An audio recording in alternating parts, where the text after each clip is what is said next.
जय श्री कृष्णा दोस्तों, अपना देश चैनल में आप सभी का हार्दिक स्वागत है।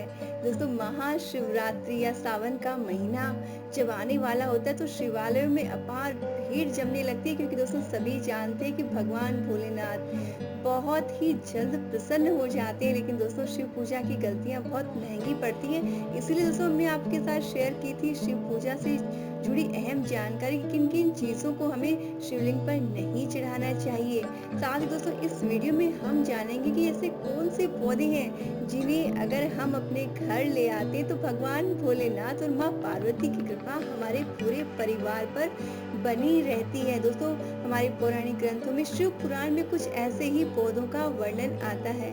नॉर्मली दोस्तों हम अपने घर में तुलसी का पौधा, केले का पौधा या फिर आंवले का पौधा लगाते हैं, जो कि बहुत ही शुभ फलदायी होता है। और इन पौधों से दोस्तों हमारे घर के वास्तु दोष भी दूर होते हैं।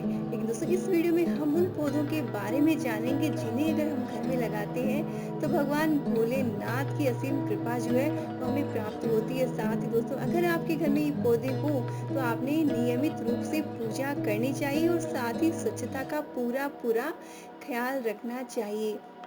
दोस्तों, अगर इन्फॉर्मेशन आपको अच्छी लगे तो लाइक बटन पे क्लिक जरूर से कीजिएगा। साथ ही अपने फ्रेंड्स एंड फैमिली मेंबर्स, जान पहचान के लोगों के साथ आप शेयर जरूर से कीजिएगा। और साथ ही दोस्तों हमेशा की तरह कमेंट में जरूर से लिखें जय भोलेनाथ। दोस्तों, भगवान का नाम लेने से पूरे परिवार पर भगवान की असीम कृपा जो है वो बनी रहेगी। तो चलिए जानते हैं उन पौधों के बारे में। सबसे पहला दोस्तों जो सबसे कॉमन नाम है, जो हम सभी जानते हैं, जिसके बिना शिव पूजा अधूरी है, वो है बिलपत्र। जी हाँ दोस्तों, बिलपत्र को बहुत ही शुभ फलदायी माना जाता है। और जिस घर में बिलपत्र का पौधा होता है दोस्तों, वहाँ भगवान भोलेनाथ की कृपा स्वतः ही आ जाती है। लेकिन दोस्तों अगर आपके घर में पहले से बिलपत्र का पौधा है तो कुछ नियमों का आपने विशेष ख्याल रखना चाहिए। सोमवार के दिन, त्रयोदशी तिथि के दिन भूल कर भी आपने जो है बिलपत्र नहीं तोड़ना चाहिए। अगर महाशिवरात्रि जो है वो अगर सोमवार के दिन पड़े तो आपने पहले दिन ही तोड़ के रख लेने हैं। और दोस्तों अगर सावन के महीने में आप पूरे महीने पूजा करते हैं बिलपत्र से, तो भी आपने पूरा ख्याल रखना है और बड़े ध्यान से वार देखते हुए आपने पत्ते तोड़ने चाहिए। और दोस्तों जब आप भगवान भोलेनाथ को बिलपत्र चढ़ाएं तो आपने ख्याल रखना है कि कोई भी खंडित पत्ता आपने नहीं चढ़ाना। तीनों पत्ते एकदम सही होने चाहिए, कटे फटे नहीं होने चाहिए। और शिव जी को जब आप पत्ता चढ़ाए तो उसके ऊपर आपने ओम लिखकर फिर बिलपत्र को उल्टा करके रखना। और साथ ही जो पत्र का डंठल होता है वो आपकी ओर रहना चाहिए। इस तरह से आपने बिलपत्र चढ़ाना है। अगर बिलपत्र चढ़ाने का मंत्र आपको याद हो तो अवश्य बोले, नहीं तो ओम नमः शिवाय का मंत्र जप करते हुए आपने भगवान भोलेनाथ को बेलपत्र चढ़ाना चाहिए। और दोस्तों आप बेलपत्र का पौधा अपने घर में लगाएं और आसानी से लग जाता है दोस्तों ये पौधा। लेकिन स्वच्छता का ध्यान रखें। पीरियड्स में इस पौधे को नहीं छूना चाहिए, पानी नहीं देना चाहिए। किसी अन्य व्यक्ति से आप पानी दिलवाएं और पूरे नियम से आपने इस वृक्ष की सेवा करनी चाहिए। दोस्तों इस वृक्ष के होने से ही भगवान शंकर की कृपा अपने आप मिल जाती है। दोस्तों अगला जो पौधा है वो है भांग। हिंदू पौराणिक ग्रंथों में भांग का उल्लेख मिलता है। भांग एक दोस्तों नशीला पदार्थ है जो कि आयुर्वेदिक दवाइयों के निर्माण में उपयोग किया जाता है। और वेदों के अनुसार समुद्र मंथन से जब अमृत निकला तो उसकी एक बूंद मद्रा पर्वत पर गिरी और उस जगह एक पौधे ने जन्म लिया जिसे कि भांग कहा जाता है। जब ये पौधा थोड़ा बड़ा हुआ तो इसकी पत्तियों के रस को देवताओं ने पिया और यह रस भगवान शिव को बहुत अधिक प्रिय है, तभी से उनका ये पसंदीदा पेय बन गया। यही वजह है कि दोस्तों कि भगवान शिव और सन्यासी इनकी जीवन शैली का ही अभिन्न अंग है।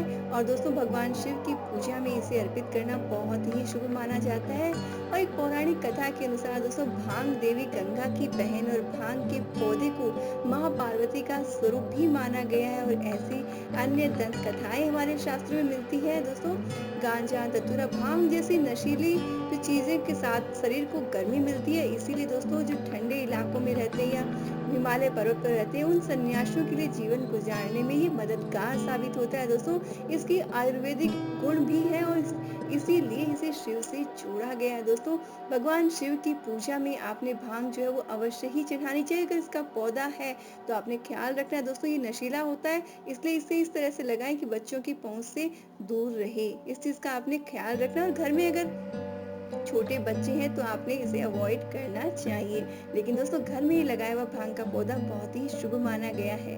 अगला पौधा जिसकी हम बात करें वो है दोस्तों शमी का पौधा। हिंदू धर्म में दोस्तों इसे बहुत अधिक पवित्र माना गया है। इनकी पूजा करने से हमें विशेष फल की प्राप्ति होती है। इन्हीं पेड़ पौधों में शमी का पौधा दोस्तों सबसे ज्यादा महत्वपूर्ण माना गया है, क्योंकि दोस्तों इसे लगाने से हमारे घर में सुख शांति बनी रहती है। और हिंदू धर्म में ऐसी मान्यता है कि इसकी पूजा करने से सभी देवी देवताओं की कृपा बनी रहती है और भगवान शिव से लेकर शनि और गणेश तक सभी को यह प्रिय है दोस्तों।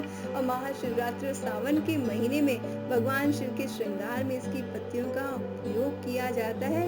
और हिंदू धर्म में शनि को न्याय का देवता कहा गया और ऐसा माना गया है कि व्यक्ति के समस्त अच्छे बुरे कार्यों का फल भगवान शनि देते हैं। और वैसे तो शास्त्रों में शनि के प्रकोप को कम करने के लिए कई उपाय बताए गए, लेकिन उन सभी में प्रमुख है शमी वृक्ष की पूजा। घर में इसका पौधे को लगाकर पूजा करने से व्यक्ति के जीवन की सभी बाधाएं जो है बड़ी आसानी से दूर हो जाती है। दोस्तों अगर आप पे भी शनि का प्रकोप है कि शनि दोष है तो आप अपने घर में शमी का पौधा ले आए दोस्तों, इसकी नियमित रूप से पूजा करें। और दोस्तों भगवान भोलेनाथ और भगवान गणेश की पूजा में शमी पत्र अवश्य चढ़ाएं। धीरे धीरे आपके जो भी शनि दोष है वो दूर हो जाएंगी। इसके साथ दोस्तों शनि की बुरी नजर से बचने के लिए दो पेड़ों की पूजा करने में जो पेड़ आता है वो सबसे पीपल के बाद में शमी का ही नाम आता है दोस्तों। बेसिकली पीपल के पेड़ के उपाय किए जाते हैं और शमी के वृक्ष की पूजा बताई जाती है शनि दोषों को दूर करने के लिए। और सभी देवी देवताओं का प्रिय होने की वजह से शमी की वृक्ष की लकड़ियों का इस्तेमाल यज्ञ की वेदी में किया जाता है। और ऐसा कहा जाता है कि कालिदास को शमी के वृक्ष के नीचे ही तपस्या करने से ज्ञान की प्राप्ति हुई थी। और शमी की पत्तियों और तने के अलावा इसके कांटों तक का इस्तेमाल किया जाता है दोस्तों। तंत्र साधना, प्रेत बाधा, नकारात्मक शक्तियों को दूर भगाने में इसके कांटों का प्रयोग किया जाता है। और दशहरे के दिन तो इसकी विशेष पूजा का विधान है। हिंदू धर्म में ऐसी मान्यता है कि भगवान राम ने लंका पर आक्रमण करने से पहले शमी वृक्ष के सामने ही अपनी विजय की प्रार्थना की थी। दोस्तों इसके साथ में आपको एक टिप्स देना चाहूंगी कि शमी वृक्ष की पूजा करने से आपको धन लाभ हो सकता है। कैसे दोस्तों, नवरात्र के 9 दिनों में अगर हर शाम आप शमी की पूजा करते हैं और वहां पर आप एक दीपक जलाते हैं तो दोस्तों आपकी जो भी धन से संबंधित समस्या है वो दूर हो जाती है। माँ लक्ष्मी की कृपा जो है वो प्राप्त होती है। साथ दोस्तों अगर आप अपने घर में पौधा लगाने वाले हैं तो घर के मुख्य द्वार की बाईं तरफ लगाना चाहिए इस पौधे को। दिशा का ध्यान रखें आपने। इसके साथ ही नियमित रूप से आपने पूजा करनी है। शाम के समय सरसों के तेल का दीपक जलाना है। तो ले आए दोस्तों शमी का वृक्ष अपने घर में, सभी देवी देवताओं की कृपा आपके पूरे परिवार पर सतही बन जाएगी।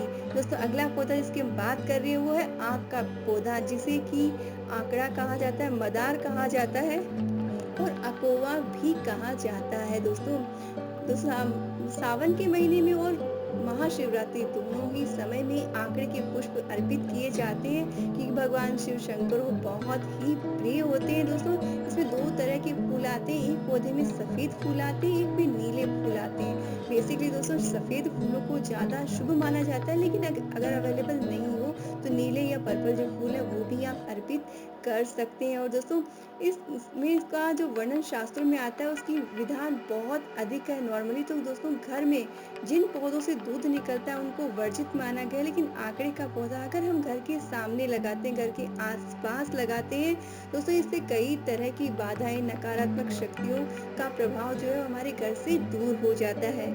दोस्तों शिवलिंग पर आग के फूल चढ़ाने से सभी मनोकामनाएं जो पूरी हो जाती है। ज्योतिष के अनुसार जिस घर के सामने मुख्य द्वार के समीप आंकड़े का पौधा होता है उस घर पर कभी भी कोई नकारात्मक शक्ति जो अपना प्रभाव नहीं डाल सकती। और आंकड़े का पौधा जिस घर में होता है वहाँ रहने वाले लोगों को तांत्रिक बाधाएं कभी भी नहीं सताती। घर के आसपास सकारात्मक और पवित्र वातावरण बन जाता है जो कि हमें सुख, समृद्धि और धन प्रदान करता है। ऐसे लोगों पर महालक्ष्मी की विशेष कृपा रहती है। दोस्तों तो लगा लीजिए पौधा, लेकिन ध्यान रहे दोस्तों इसका जो दूध होता है वो बहुत ही खतरनाक होता है। अगर वो आंख में चला जाए तो काफी नुकसान हो सकता है।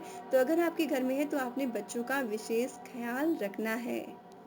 अगला पौधा है दोस्तों धतूरे का पौधा। धतूरा जो है दोस्तों शिव जी को विशेष रूप से प्रिय, क्योंकि शिव जी धतूरे के माध्यम से संदेश देना चाहते हैं कि शिवालय में जाकर शिवलिंग पर धतूरा चढ़ाकर मन और विचारों की कड़वाहट निकालने और मिठास को अपने अंदर लेने का संकल्प लें। ये संदेश देता है धतूरा। क्योंकि दोस्तों धतूरा एक्चुअली कड़वा होता है, लेकिन इसको भगवान शिव को अर्पित करने से हमारे जीवन में मिठास आती है। दोस्तों ऐसा कहा जाता है कि शिव जी को प्रसन्न करने के लिए उनकी सच्ची पूजा अगर आपको करनी है तो दोस्तों इसके लिए आपने धतूरा जो जरूर से चढ़ाना चाहिए। दोस्तों शिव जी की जो सच्ची पूजा जो है दोस्तों पूजन सामग्री के साथ जो है वो है शब्द के साथ सुख कल्याण और अपनत्व के भाव से जुड़ी हुई है शिव पूजा।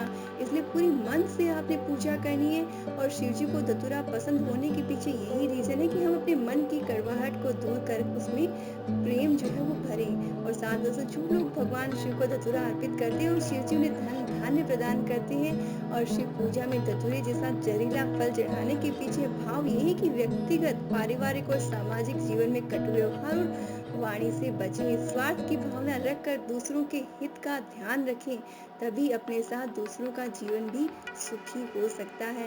दोस्तों इसी भावना के साथ धतूरे को जो पूजा में चढ़ाया जाता है, इस पौधे को घर में लगाने के लिए सावधानी रखनी चाहिए, क्योंकि दोस्तों ये जहरीला होता है। लेकिन जहाँ भी होता है वहाँ भगवान शिव की कृपा बहुत अधिक बरसती है। साथ ही दोस्तों अगर आप घर में कोई भी पौधा लगाएं तो कुछ चीजों का विशेष ख्याल रखें। घर में कभी भी बोनसाई के पौधे नहीं लगाएं, क्योंकि वास्तु के अनुसार ये उचित नहीं होता, क्योंकि जिस प्रकार बोनसाई का विस्तार संभव नहीं होता उसी प्रकार और घर की वृद्धि भी रुक जाती, वो भी बोनी रह जाती है। इसलिए कभी भी घर में बोनसाई के पौधे या स्टेचूज वगैरह रखते हैं शोपीस वगैरह वो आपने नहीं रखने चाहिए। साथ ही कैक्टस ग्रुप के जो पौधे हैं, जो भी नुकीले कांटे वाले पौधे हैं, उन्हें अपने घर में नहीं लगाना चाहिए। दोस्तों वास्तु के अनुसार इन्हें बहुत ही गलत माना जाता है, कि ऐसा माना जाता है कि कटीले पौधे लगाने से घर में क्लेश बढ़ता है। घर के बगीचे में पीपल, बबूल, कटहल आदि के पौधे लगाना भी वास्तु के अनुसार ठीक नहीं होता। इन पौधों से घर के अंदर हमेशा अशांति का वातावरण बना रहता है। साथ ही दोस्तों पौधों का चयन करें तो आपने लाल गेंदा और काले गुलाब कभी भी नहीं लगाने चाहिए, क्योंकि चिंता और शोक में वृद्धि करते हैं। इसके साथ ही दोस्तों घर में कभी भी कटीले और दूध निकलने वाले पौधे नहीं लगाने चाहिए। इसीलिए आग के पौधे को भी घर के पास या घर के सामने लगाने की सलाह दी जाती है। दोस्तों उम्मीद है ये जानकारी आपके बहुत सारे सवालों के जवाब देने में हेल्पफुल रही होगी। दोस्तों वीडियो अगर अच्छा लगा हो तो लाइक जरूर कीजिएगा। अपने दोस्तों, फ्रेंड्स, फैमिली मेंबर, जान पहचान के लोगों के साथ आपने इसे शेयर जरूर से करना है और कमेंट में जरूर से लिखें ओम नमः शिवाय या जय भोलेनाथ। दोस्तों चैनल से जुड़े रहिए, सब्सक्राइब करके रखिए और साथ ही घंटे के बटन को प्रेस कर दीजिए। दोस्तों पूजा अर्चना तो भाव की बातें होती है, सबसे बड़ी बात आप मुस्कुराते रहिए, जीवन में दूसरों की खुशियां भरते रहिए, वही सच्ची पूजा है।